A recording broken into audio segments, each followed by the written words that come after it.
Your smile is your best accessory. It's arguably the first thing people notice about you when you're on camera. So how do you engage the audience that you're talking to in your virtual world with your smile? Well, today we're going to be talking all about smile care. And here to help us lead that conversation is a very accomplished dentist. And I'm not just saying that because he's my husband. His credentials speak for themselves. So if you want to know everything there is to know about how to maintain those pearly whites and have the best smile, you're going to have to stick around to find out. Welcome to Waist Up Wardrobe. I'm Christine Vartanian, a civil engineer and attorney turned personal style expert and image consultant. As the founder of Jade for All Seasons, I am passionate about unveiling the inner confidence of my clients by developing their personal style. But is getting dressed up still important in our virtual world? Well, that's where my experience can help with what I call Waist Up Wardrobe.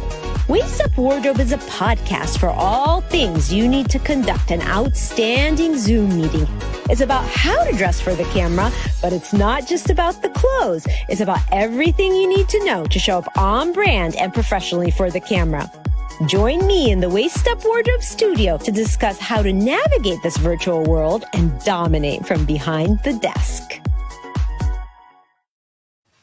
Hello, Virtual Nation. Here we are again in the Waist Up Wardrobe studio. And today we're going to be talking about something that a lot of people really maybe don't think about as a piece of Waist Up Wardrobe, but it is actually a real big focus when it comes to how you're showing up in your Zoom room and on camera. It's your smile. It's your smile healthcare.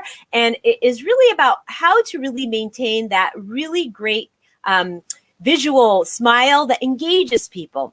I have a philosophy, and that is that if eyes are the windows to the soul, your smile is a window to your heart and the work that you do. So it really is very important to have a smile. Even if you recall in one of our episodes when we talked about body language, our expert at that time said that most people forget to smile on camera. And, it might not be exactly related to today's topic, but, it's really important to remember to do that.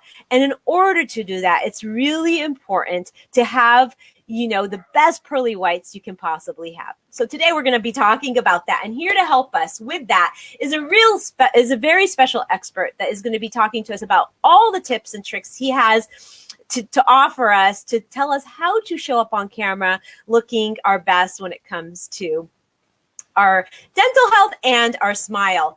First, I want to remind everybody that we are on iTunes, so please download us, subscribe to our show, rate us and review us if you are so inclined, because that will help promote our show, and we'd be really, really grateful for that. Also, I just want to give a shout out to my very awesome producer, Rick Moscoso, who's always in the green room, controlling everything that has to go with the technology of the show and getting it aired and out there to the public and our audience to enjoy. So thank you, Rick. And without further ado, I'd love to take a moment to brag about our guest today. Our guest today is John Vartanian, DDS, and yes, he is my husband, but he's a very accomplished dentist as well. John Vartanian attended the University of Southern California for his undergraduate studies. He completed his Doctor of Dental Surgery at New York University. And he's been practicing in dentistry for over 20 years now. His practice is heavily focused on cosmetic and reconstructive dentistry. He has single-handedly created a boutique practice in Newport Beach, California, where he delivers natural and appearance-enhancing smiles that change people's lives. And I can attest to some of his work. It is really life-changing when you have this new look that has really, really enhanced your features. What's remarkable about Dr. Vartanian's education is that his education really did not stop with his dental school work. His pursuit of postgraduate dental education continues until this day. He is a graduate of the Seattle Institute of Dental Education. He has over 1,000 hours of continuing dental education and has recently been working towards his mastership in dentistry, which is really awarded to only 1.5% of the nation's dentists. It is really an honor, and it takes a lot of work, a lot of extra work to accomplish that. So I'm actually very proud of that myself for him. But what makes him successful in his business is his compassion, his clinical skill, and his chairside manner. And it makes me so proud to be his wife of 27 years. Together we have 4 children, and we continue to be humble servants to those we serve in our community, in our businesses, and in our lives. So please help me welcome John Vartanian to the show. Hi, John. How are you? Hi, thank you. Thank you for having me on your show. Yeah, well, it seemed natural. I thought, oh, who do I get to talk about, smile artistry and really, really offering people the tips and tricks they need to know about really accomplishing and having that great smile. Of course, you. So it's so exciting to really have you here, and that our work gets to cross over. And I thought I really just can't have a show that focuses on waist up wardrobe and doesn't bring in what I think is a really key element when you're showing up on camera, and that's people's smiles and the way that they take care of their smile. And so I'm really happy that I have access to you and that you get to really share all your genius about this. So I just want to start out by really talking about some rudimentary, really basic things. You focus heavily on aesthetic dentistry, and I just from your experience, 20 years has gone by quickly, but Right. It really has been a journey in getting people excited about their appearance just by improving their smile. So what is the impact you've seen in people when you've transformed their smiles? Well, a lot of, there's a big fear with dentistry. So, the cosmetic realm comes with just the basics. Everything should look nice and function normally and be aesthetically pleasing. But I think a lot of times when patients come in, they really don't know what's actually an option or what's available in terms of what we can actually do. So when you sometimes, say you can do this or you can do that, some people are just blown away by the fact that it's even humanly possible. So, obviously dentistry, well, I have been here for 20 years, and this didn't start this way. It started as just a general practice, but it's kind of morphed into this kind of cosmetic rehabilitation practice, just because that's what people wanted over the years. And, we do our best to try and give everybody what they want. And the biggest impact we can make is when someone comes in embarrassed. And usually when they smile, especially in today's world of social media, which is, I know what you do a lot of, everything's headshots or, selfies and that sells the most dentistry, honestly, because dark spaces, gaps, a lot of people are embarrassed and they're not actually open to telling anyone that they're embarrassed because of, self-esteem issues they may have. And we come in, we suggest something, or they come in asking, and we do it. And honestly, most of the times when things are done for them, they're speechless. They're crying. They don't say anything. Yeah. They don't understand what just happened until they get that first compliment or that second or third compliment, or a lot of times they'll go and put a new headshot on whatever social media they use platform, and all of a sudden the likes go up, or it's amazing the way it works. It's quite interesting, honestly. And for me, I do what I do every day for a long time, and I'm stuck in my office just doing it and trying to do the best I can. But for a lot of people, once they leave this office, they really get to appreciate what just happened, Yeah. emotional, social, emotional kind of a way. And it makes you feel really good. Yeah. Yeah. The letters you get and all this, it's quite fulfilling. Yeah, it is very rewarding. It's like when you transform somebody's, enhance their appearance with something that you are gifted with, and then you see the difference that it makes in their lives, like you said, in their self-esteem. That's the psychology part, right? That's the part that is, people think that it's just a smile or it's just teeth, but it's not just that. It's kind of like with clothes, what I do. Right. It's not just about the clothes. It's about how that impacts the inside once you transform that, which is very aligned with what I do with, with my wardrobing and my image consulting for clients. So you definitely see that difference in confidence when the smile is transformed. I love that you said that people don't realize the possibilities of what could be done. Right. They don't really know. They may have been in a car accident or an accident, in any kind of accident, and lost teeth, or they may have had staining as young children, or they may have staining because of lifestyle or any of those things, or just maybe poor genetics, and that can all be remedied with dentistry, the right dentistry, of course. So I think you're right. People don't realize the possibilities, especially nowadays when you're on the cutting edge as a dentist, what can be done. And I really think of taking care of your dental needs as healthcare. Do you agree with that? Or what's your thoughts on it as so everything has to start with the foundational basis of good health. And that's the main function as a dentist, is you want to make sure there's healthy teeth and gums, because any cosmetic dentistry you build is built on a foundation of healthy teeth. You can't have one without the other. And that's the thing, even with orthodontics, straightening the teeth out for functional use ends up giving you a nice appearance as a byproduct. They just go hand in hand. So ideally, our first objective always is to make sure your teeth are healthy.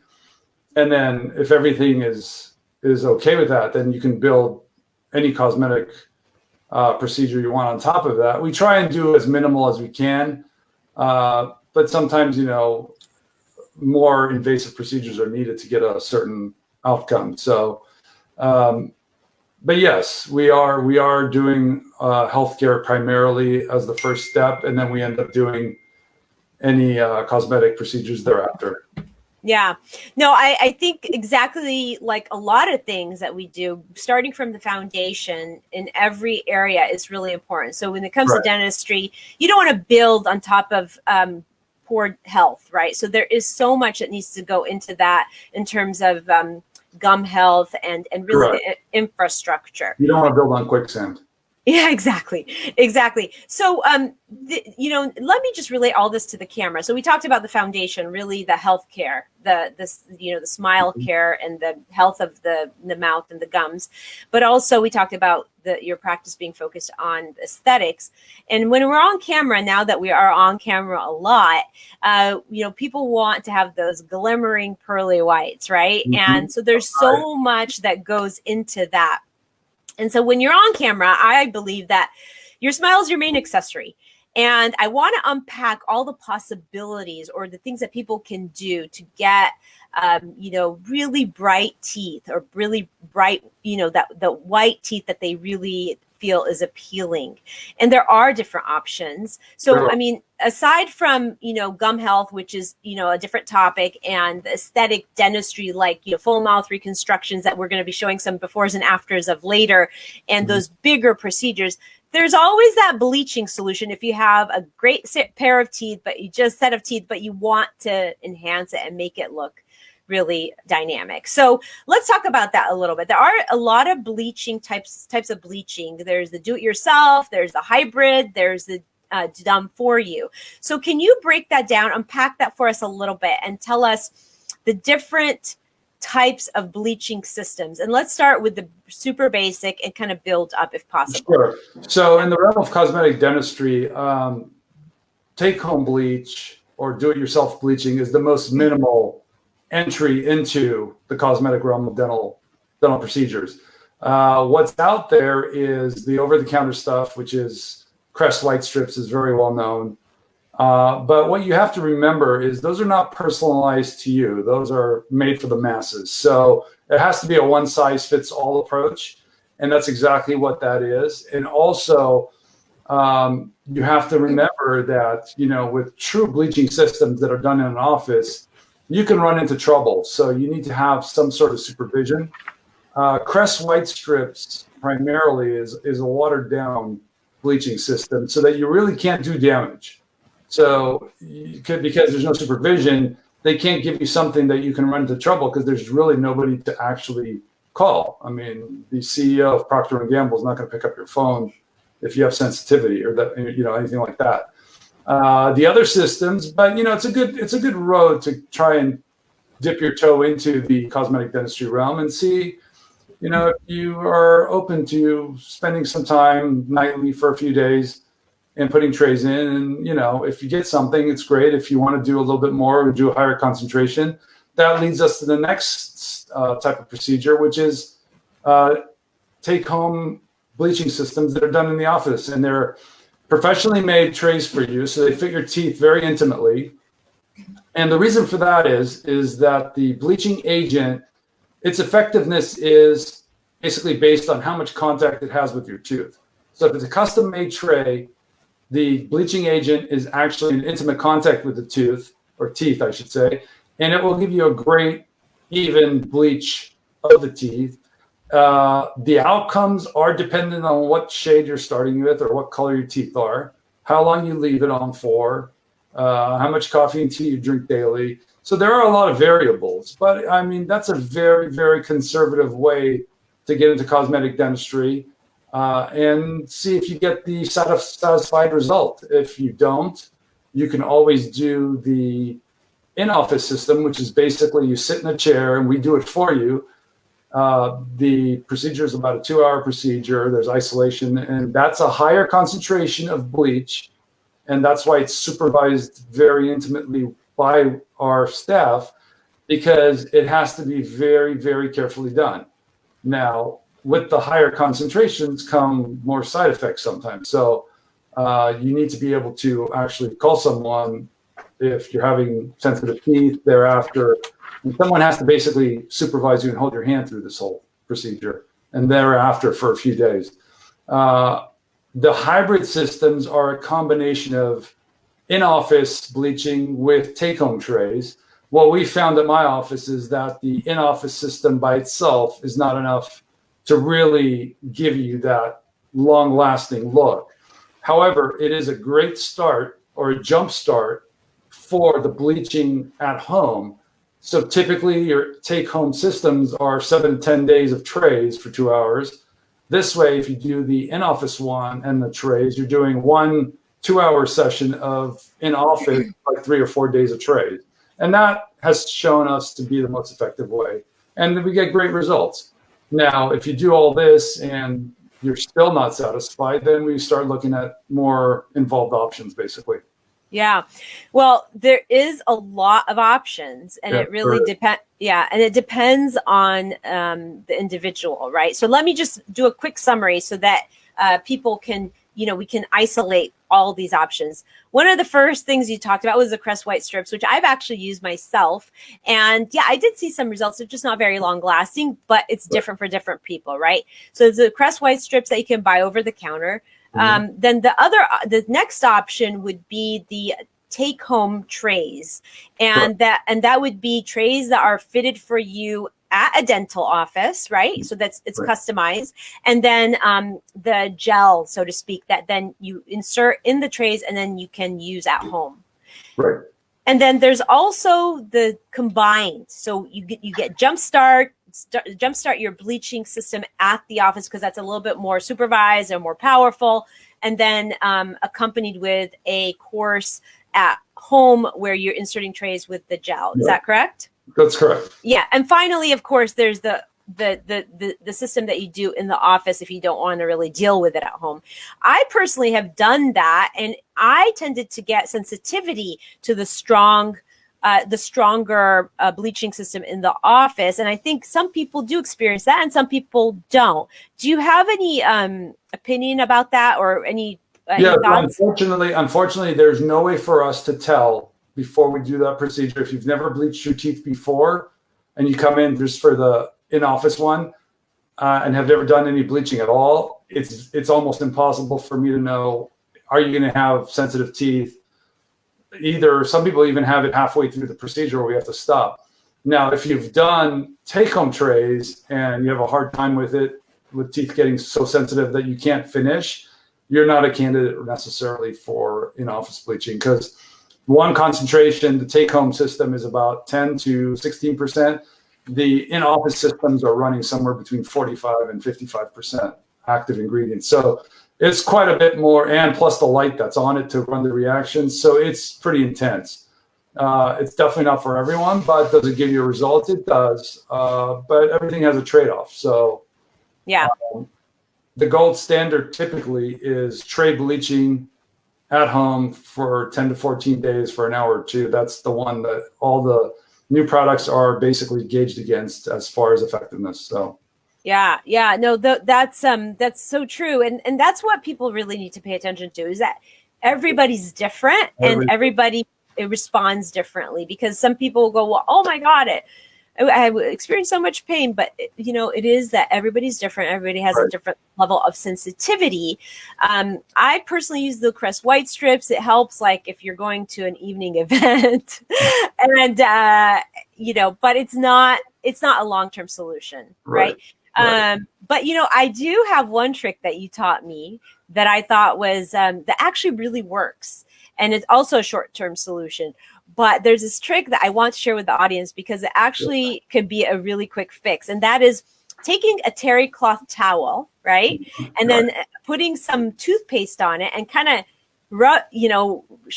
polishing your teeth with it. And so to speak, right? What you're doing, yes. Yeah, you just kind of like, rubbing the toothpaste on your teeth, and then you can rinse it off, of course, or brush it off. And it actually really works. That's one of my favorite tricks, because I drink coffee every day, and I do get staining in my teeth, and that really seems to take care of it. It isn't long term, but it works really well as a last minute solution, don't you think? You're your own hygienist for the moment.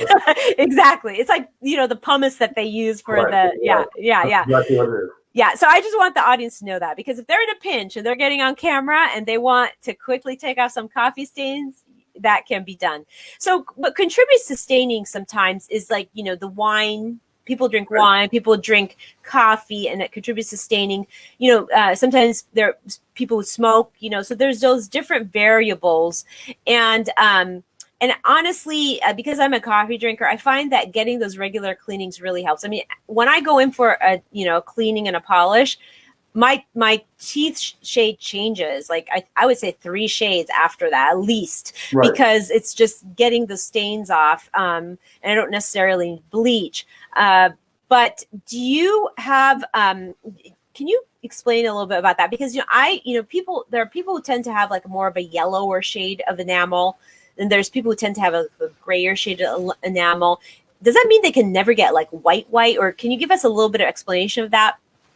Yeah, so I mean, the genetic composition of your teeth, a color is what it is. You're not going to be able to change that. So whatever is your God-given color is your color. Inherently, some people do have yellower teeth or grayer-based teeth. The yellower teeth are the easier ones to basically bleach. The grayer ones are not.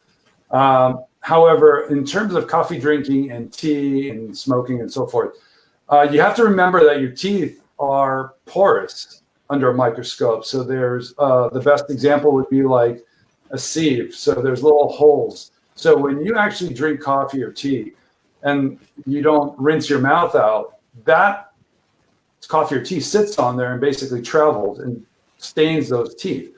So a nice trick to that is, if you drink coffee or tea or red wine, all you need to do is really just slosh around some water after you're done, so that you don't let the coffee or the tea or the wine sit on the teeth and stain them. That helps quite a bit, actually. It's actually dramatic how much something so simple can work so well. Mm-hmm. In terms of the bleaching, when we start bleaching your teeth, we don't really know where it's going to end up. It's very hard to say you're going to get 2 or 3 or 4 shades or 10 shades. I mean, as you see advertised, it's very personalized, and a lot of that has to do with how much dentin, which is the second layer of tooth, is in your tooth, how much wear you have. There's so many variables, but typically you will get a shade or 2 lighter. It just depends how extensive you want to go and how much time and effort you want to put into it. That's really the trick to it. Yeah, and the investment too. I mean, there is an investment, but it really depends of if it's worth it to invest in. And bleaching is just a really good way to get teeth that you really, if you have a really great set of teeth, just to get them whiter. Right. But of course, there are extreme cases, and that's a lot of what your practice focuses on, Right.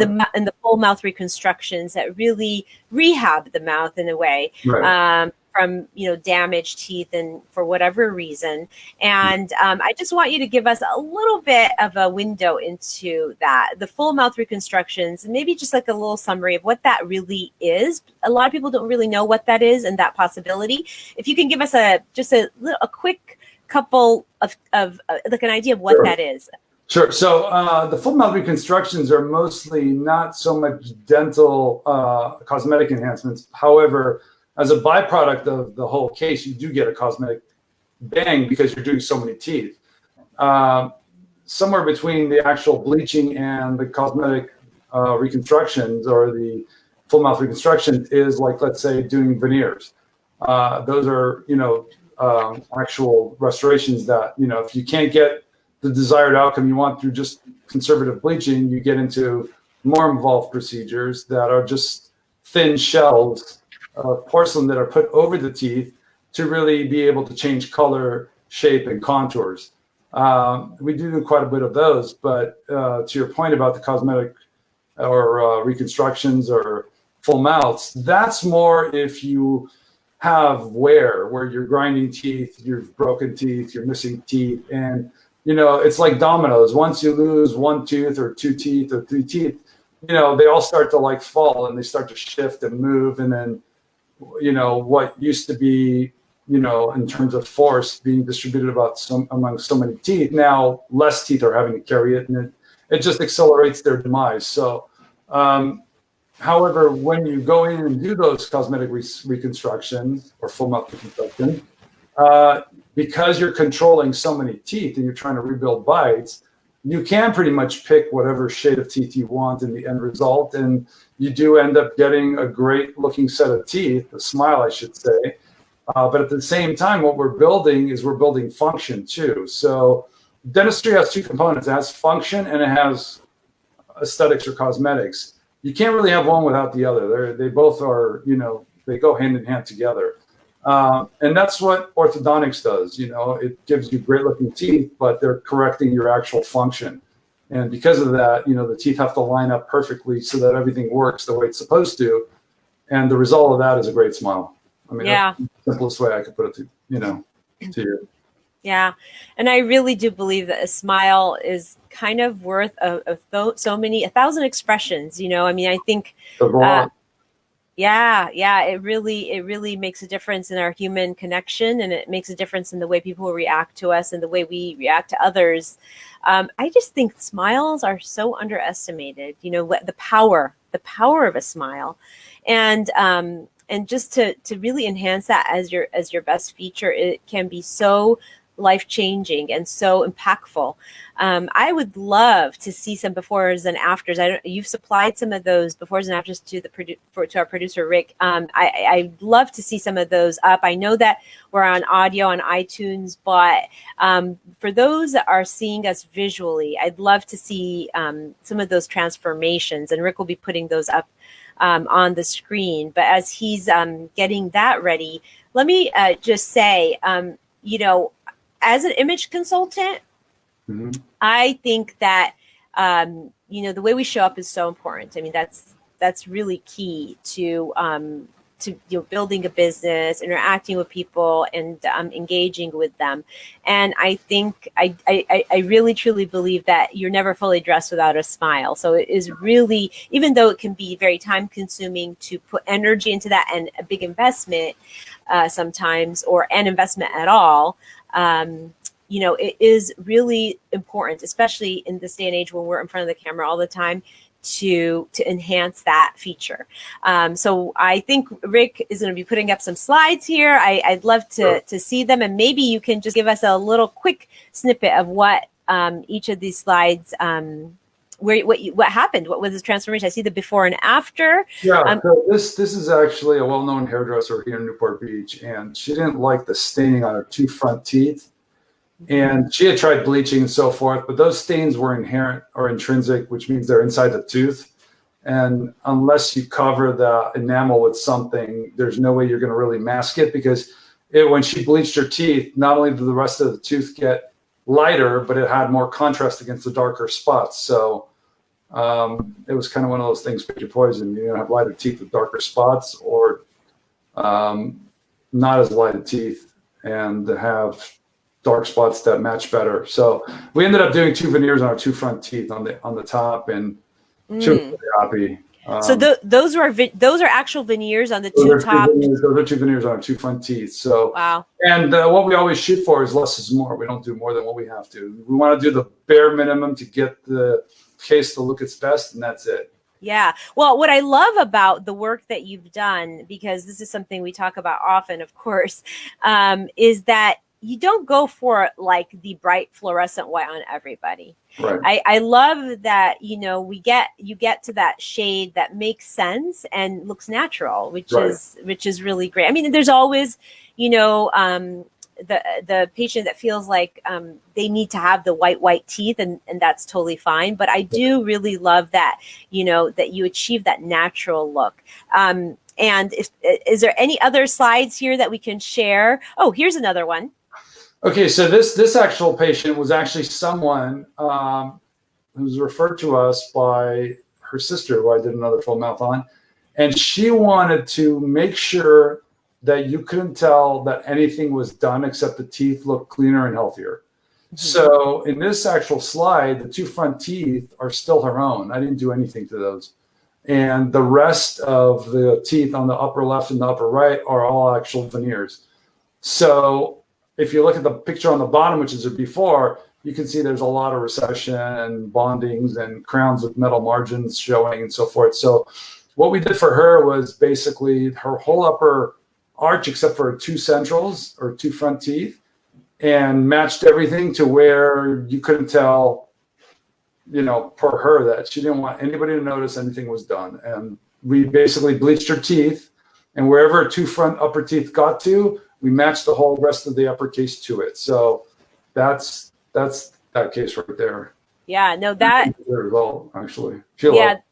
Yeah, that looks so natural and it looks beautiful. I love you could see all the detail, right? You could see the disappearance of all those metal margins. You could see those crowns in the back in the before picture, but it's completely gone in the top. And I think I'm sure she was really pleased with that. And are there any other befores and afters that we can share? Okay, here's another. So this case actually was a lady who had her veneers done about 20 years ago, and her bottom picture is actually veneers that were done through the computer or CAD/CAM when it first came out. So you can tell that there's less translucence to the ceramics in those. So we redid the whole upper arch in feldspathic porcelain, which is hand layered porcelain, not computerized porcelain or computerized made. And if you look at the top picture, you can see that there's a darker neck with the body, the center part of the veneer being a certain color, and then translucent on the edges. So veneers are not all made the same. There are quite artistic and very, very talented ceramists out there. The true art comes in the ceramist laying the ceramics down. Porcelain is powder and liquid. So this is all hand brushed and created by hand on each single tooth. Not by me, that's their forte. They do what they do and I do what I do. But when the 2 specialties come together, you can tell it's quite impressive, actually. Yeah, that is a great result. It really looks amazing. I love that that whole translucence, that kind of gradation of at the top it is darker, and then you get the translucency, which that's what makes it look natural. It truly is an art. It is definitely an art. And you mentioned a couple different porcelains or material. Right. Can you really quickly tell me? Yeah, that's personal preference to the actual dentist who's doing it. But because of my continuing education in dentistry, I do know that there is differences in the ceramists. And, some people are just true artists and they believe that this is the only way to do it. And that's what they do. You got to search for them sometimes, but they're out there. I know in today's modern world, everybody wants everything tomorrow, but real talent takes time, and these cases don't come back the next week. You got to wait for them, and because they do only one tooth of the day. So if you're doing 14 teeth, that case is there for 14 days for sure. Yeah. That's plus whatever thing they have in front of your case. So, but most of our patients do value and respect what we give them at the end, and they say it was worth the wait. I've never had anybody tell me, oh, it took too long. I mean, they'll complain during that's taking too long, but they'll never say, I'll give it back. Let me go the faster way. So yeah, it's what it is, and you can't, every day. You can't rush that. You can't rush it. So we want to share one more slide here. And can you tell us a little bit about this one? Yes. So this picture actually is on the day of insertion. She's a well-known attorney here in Newport Beach, and she had a lot of worn teeth. There's quite a bit that was done to this case, actually. The lower picture has, she grinds her teeth, and she had broken off and chipped off a lot of her teeth. And if you notice, her gum lines are not even.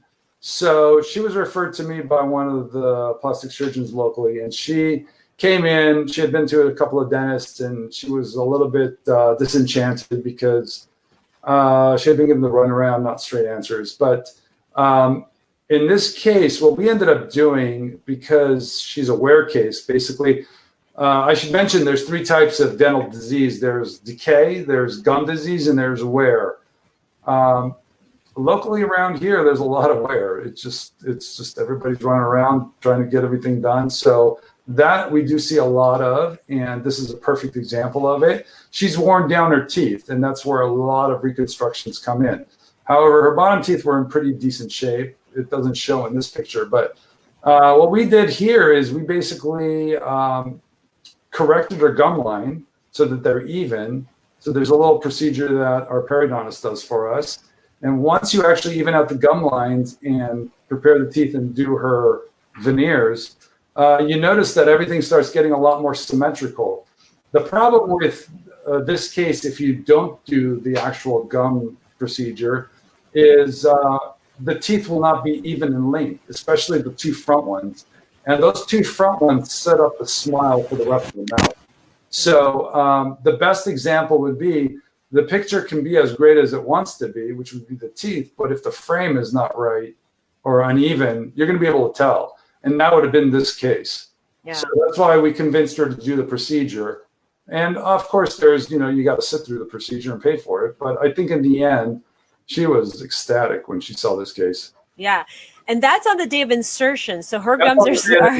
They got to forgive the gum. The gums are a little bit beaten up.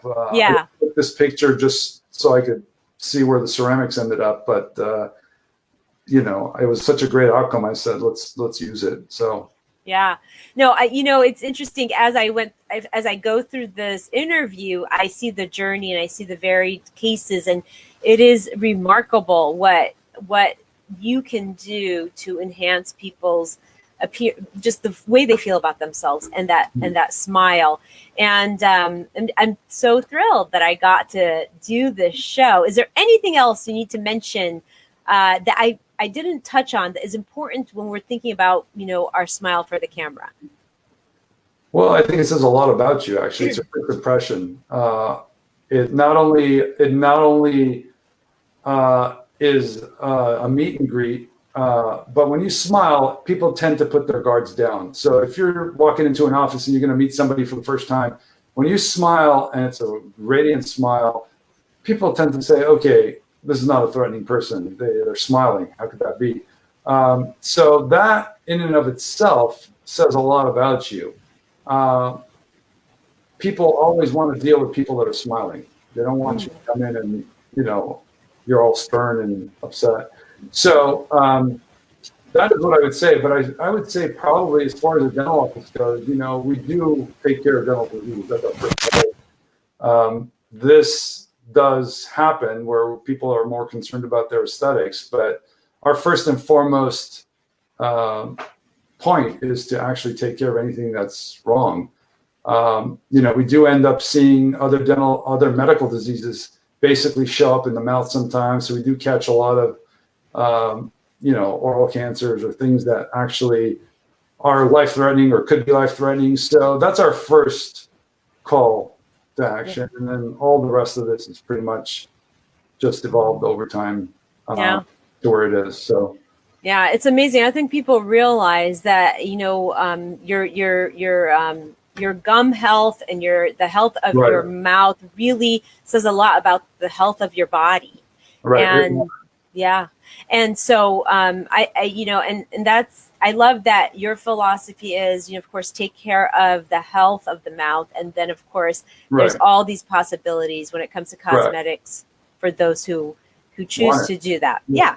So I know that you have a special gift for everybody. So that listens to the show and then might want to have a chat with you. You're going to be offering a 15-minute conversation about suggestions for how they can upgrade their smile or bleaching system or whatever. Just giving them a little consult. So that's a 15-minute consult, and for those who are interested in that as they listen to this show, they're going to insert hashtag #SMILE&SHINE in the comment box to get that time with Dr. Vartanian and be able to have a conversation around what they can do to really put their best smile forward and their best mouth health forward, which is really important. So really quickly, we always wrap up with something called the Waist Up Wardrobe Weekly Wrap Up, and that consists of 4 parts, John. And the first thing I want to ask is, what is the major takeaway? If somebody's listening to this conversation and they took nothing else away from it, what would be that one most important thing they should learn and think about? The major takeaway I would say is that, brush and floss your teeth. I mean, they last forever, and they take very little maintenance to deliver years and years of value to you. Nothing is as good as your own. I mean, even though we try and come very close, but teeth don't take much to keep. So, but you got to put some effort. So I would say, very basically, you got to brush and floss, and you can't do one or the other. You got to do both. And basically, brushing does the tops of the teeth, and the flossing does in between. So it's not that hard. It's pretty easy. Yeah. And how about a couple tips for, enhancing that smile and the look of your smile on camera? A couple tips. So I would say for that, if you are a heavy coffee drinker, a heavy tea drinker, red wine, the easiest way to keep those items from staining your teeth is basically take a slush of water and slosh it around and spit it out once or twice, and it will work miracles. I mean, we have done that, and we've told a lot of hygiene patients that come to our office that have heavy stain, do that. And honestly, the next time they come in 6 months, there's almost no stain because they don't let it sit. It's taken off the day of, not 6 months later where you're having to pull out everything you own to try and get this stuff off. So tartar control toothpaste are actually really good too. They put like a layer on your teeth so that stain doesn't stick. Between the water rinsing and the tartar control toothpaste, I mean, you'll take care of 90% of what stains might have stuck around, basically. Yeah, no, that's a great couple of tips. I mean, it seems so simple, but it really is, even though it seems simple, we lead busy lives. And I thought it was very interesting that you said that, demographically in the area that you practice in Newport Beach, that most damage happens to because of wear, because people are very busy and high stress positions. Right. So it is interesting how demographics affects what kind of disease you have or what kind of damage you might have to your teeth. Okay, so we talked about takeaway and tips, and how about some tools? Is there any tools that we can put into in the comment box for people to refer to later that they can use to enhance their smile? So what we've noticed is the Sonic Air brushes work pretty well. If you wanted to go and invest in one of those, it really does a pretty thorough job of taking care of your teeth and gums. Less to clean when you come in for the hygienist, so your hygiene visits end up becoming a little bit easier for you. I would say tartar control toothpaste works pretty well in conjunction with it. Mouthwash is a give or take. It's not really, it doesn't really do much. Basically, the brushing and the flossing is the key thing. Yeah. And the Sonicare is a great tool, especially if you have a hard time, if let's say, Right. If you're older, you can't really manipulate a manual brush. You just basically hold it and it runs its course. Again, it even has a timer on it for you to know how long to brush for. So they really easy. Yeah, they make it so that you don't have to really think about it. Yeah. And Rick, my producer in the back, my producer's asking, is John a fan of the water pick? Doesn't take the pace of the floss. Okay. The floss is cheaper and it works well. Yeah. Well, and it's simple, it's very simple. So that's interesting. I don't even know what a water pick really is, but I'm glad that Rick brought it up because I'm sure some of our audience members will have a water stream to get particles of food out from between your teeth. However, the one thing it does not do is it does not inject that stream of water in between the contact where the teeth are touching, which is where the cavities start, where the floss actually goes in and gets that and breaks that up. Yeah. If you want to do the water pick, Rick, you can actually do the water pick on top of the floss, on top of the brush. You're more than welcome to. We're trying to get less steps, though. Yeah. You got to do the 2 minimum ones. Okay, finally, let's wrap up with that action item. What is the one or a couple action items that people can really put right into action as they're showing up on camera to really enhance their smile? Well, you can actually use that technique that you use, actually, where you just basically take a terry cloth and take a little bit of toothpaste and just kind of rub the fronts of those teeth. I mean, you're only going to have to worry about the front 6 or 8, but that works pretty well. And it really, really does a number for actually giving you basically the reflection off the lights that we use nowadays in cameras. So I would say that is the easiest and most effective way to basically get a pretty good bang out of your first or second Zoom meetings. Past that, I would say the more you use these toothpastes and the more effective brushes like a Sonicare, and rinse out your teeth with water after you have wine or coffee. All multiple little things will add up to a big thing at the end. So, and they're not that hard to do. They're pretty easy and they're not that involved. So I mean, pretty good. I think it's just the awareness of doing it. And sometimes we don't think that those little things will actually matter, so we don't do it, right? So I really love that recommendation about the Sonicare. I feel like that could be a really easy fix for a lot of people. We're going to be putting the link to the Sonicare toothbrush in the comment box for those who are interested in that. And also, of course, we insert Smile and Shine, hashtag Smile and Shine. If you want to kind of talk about your dental health or just get some ideas of what you can do to enhance your smile on Zoom, because John will be providing that to those who are interested. Thank you, John. And thank you. Yeah, no, it was awesome. And I'm grateful that you're on the show and that I know that this is not like the most exciting topic, but it's such a necessary topic. Yeah. and we make it exciting because we really I think demonstrated how a smile is a window to your heart, and it's really important. New teeth, that's for sure. Yeah, right. You can't get new teeth. That's right. But also, it really ties into some previous shows that we did, John, where we were talking about what is the one thing that people forget to do when they're on camera? They forget to smile. Right. And that can completely shut down that rapport that you can build with the client, right? Or your audience in any form. Thank you, Virtual Nation. Thank you for joining us. Remember, you can listen to this episode on replay, and you can insert the hashtag Smile and Shine if you'd like to get a little bit of advice on what to do to enhance that smile of yours so that you can put your best face forward. And we just want to say that we are so grateful. We are midway through the year with 24 episodes under our belt. And that means we've done a full 6 months of airing Waist Up Wardrobe and really getting our audience dialed in with how to show up really great and radiantly on camera and putting their best face forward and being super professional and aligning themselves with their brand and engaging in this virtual world where we've had to do this, but that we know we're going to be doing for a long time. So what we're going to say is next episode, which is episode 25, will be sort of a little hint of all the little episodes that we've had in the past. So from episode 1 to 24, things that have been highlights.